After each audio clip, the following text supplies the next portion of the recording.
to find someone that you can use in a relationship as your mentor, someone that you can get that advice from, someone that you respect enough to really want to listen to. You got to be very careful. And part of it though is this. As we go through life trying to find ourselves and to know who to listen to, a lot of times we have to really understand that much of our problem is based on lack of trust and fear. Many people that will not be transparent. Transparency is a beautiful thing if you know how to not share intimate, private details that are nobody else's concern other than you do not want to ever betray a trust that someone has in you by sharing things that they told you, by being over transparent with other people in regard to confidentiality that's been entrusted upon you.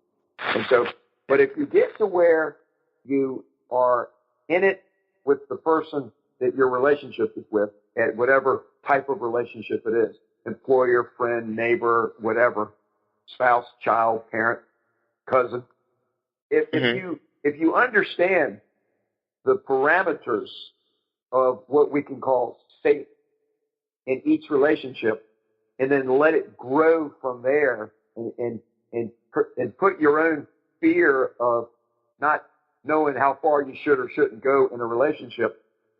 If you can get to where each individual relationship becomes something that the Holy Spirit guides you through, and you know that you're not betraying or being too open, when you get to where you can be tuned in to each person and love them and that you're there for them. I come back to the show that my wife and I did about a month ago on why listening skills are so important. That show has the same stuff I'm talking about now in it. When you are in a conversation with someone, when you are in a relationship with someone, the very best thing that you can do is show your love for that person by listening to what they are trying to communicate. Absolutely. And not be thinking about what your response is going to be without hearing what they're saying. Absolutely. So I threw a lot of stuff at you, but I got to tell you, I seek to be totally transparent, but also know when and not to divulge things that have been entrusted upon me. But I am there for my brother. I am there for my sister. I am there for the other people. And I believe that the Lord has given me something that takes away my fear so that I can help other people become more trusting and get closer to the Lord. That's just my own expression of what my own purpose is. And for me, look, having a terminal illness is in the center of this too, because, you know, I went through a lot of stuff to get to where I'm totally free. And, you know, and part of my freedom is a physical freedom also. I'm not intimidated and fearful of many people. And last week, you were very, very kind. 2 weeks ago in the sharing call, you talked about being a martial arts master. But let me just say this.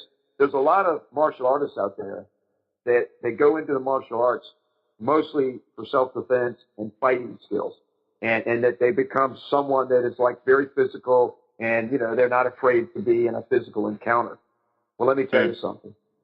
I went through that over my years. I've had 10,000 fights. You know, I've been in tournaments everywhere. You know, I've been instructing, whatever. But that's not what this is.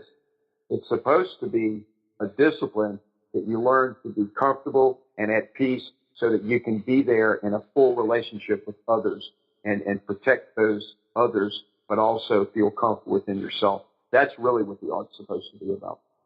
Interesting. You know, now to that last point there, many of us that don't have that skill that you know, we would look at martial arts and think, okay, you can become a tough dude by learning what Steve knows, you know. And it's interesting that once you know it, someone like you at the level that you know it, you see it completely different. It feels that. I'll share one last thing, and then I really want to listen to where you go because I love listening to you. Every time we've ever been together, you always take it to a beautiful level where I learn a lot and I feel very good, and I'm in agreement almost. Always, not almost always. I've always been in agreement with you. Thank you. I want to tell you, there's a man named Gichin Funakoshi, and his title is the founder or the father of modern day karate. And he was in Okinawa during World War II, and in the island of Okinawa over there, in Japan. Mm-hmm. He was a little guy. He was only like about 5'7", and he didn't weigh 135 pounds, 138, I think. And I read his book called, Karate My Way, and it's the most peaceful thing you'll ever read. And you remember the movie Love Story with Ryan O'Neal and Jennifer O'Neal years ago in the 60s? You probably weren't even born, but there's a famous movie, and there's a song. The soundtrack to this movie became very, very famous. I think it got a what do you call it, a Grammy or something. Yeah, an Oscar probably. Like how sweet a love can be. Anyway, the point is this: one of the characters, I guess I don't remember if it's him or her, to be honest with you, had a terminal illness and was going to die. But the theme of Love Story was like the poster that came out of the movie, and it said, "Love is never having to say you're sorry." And what that means is that when you love somebody that much, your own behavior is going to always do right by them and to understand them, to communicate them, to love them in such a way that you're not going to be confrontational and harsh and mean and stuff. And you're not going to do something that you later have to come back and ask for an apology. And that would be perfect if we could all live that way. But basically, if you love someone that much and you're that deep into your relationship, it would be beautiful to never behave in a way that you have to come back and say, I'm sorry that I treated you the way that I did. Because you love them so much that you know to not treat them in that harsh way. Well, correct. My take on Gichin Funakoshi's book on Karate My Way, the founder of modern day karate, is amazing. It's this. This is really profound. Karate is never having to use it.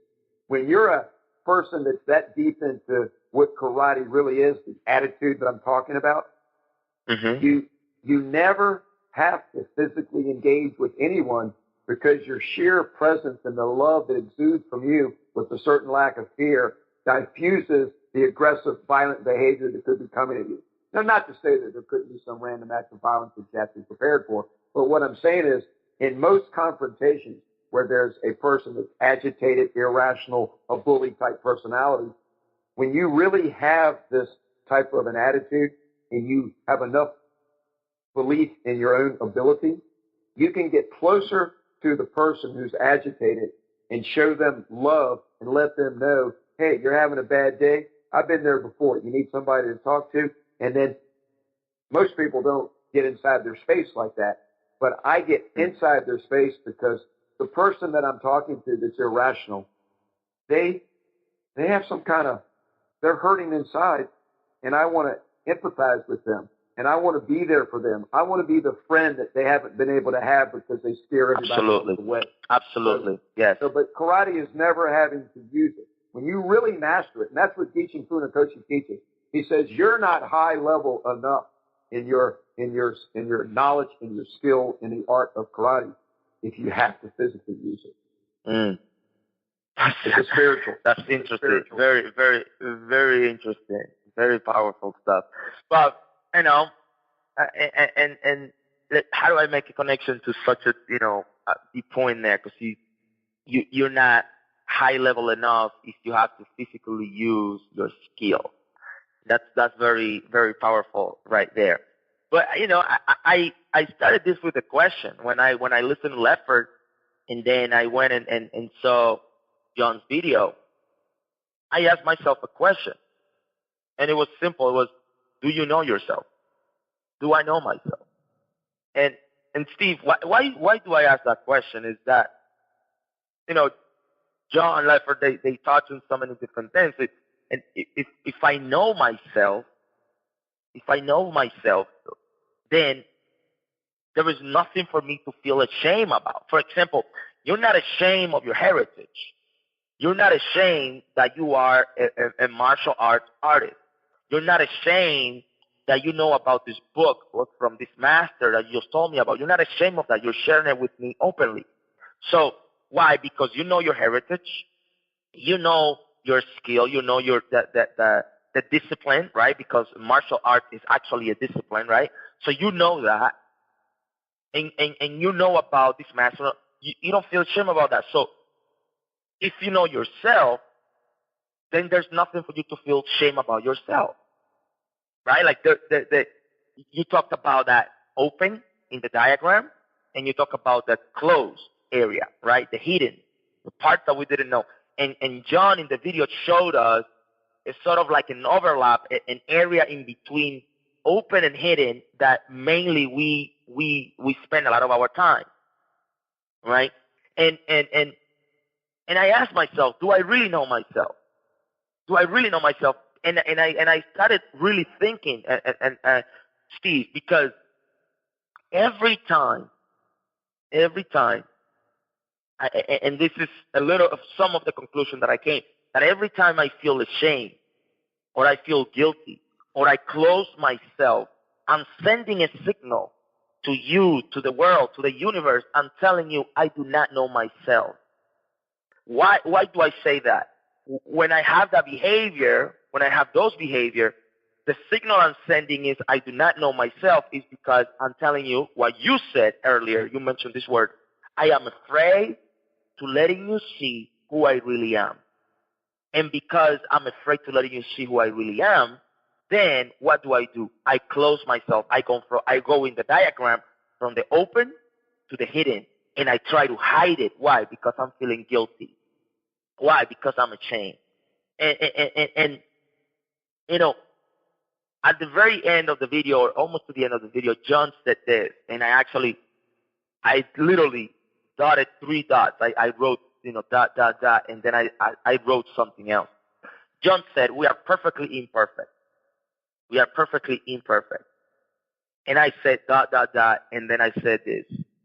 Accepting myself, or accepting my imperfection, gets me closer to perfection.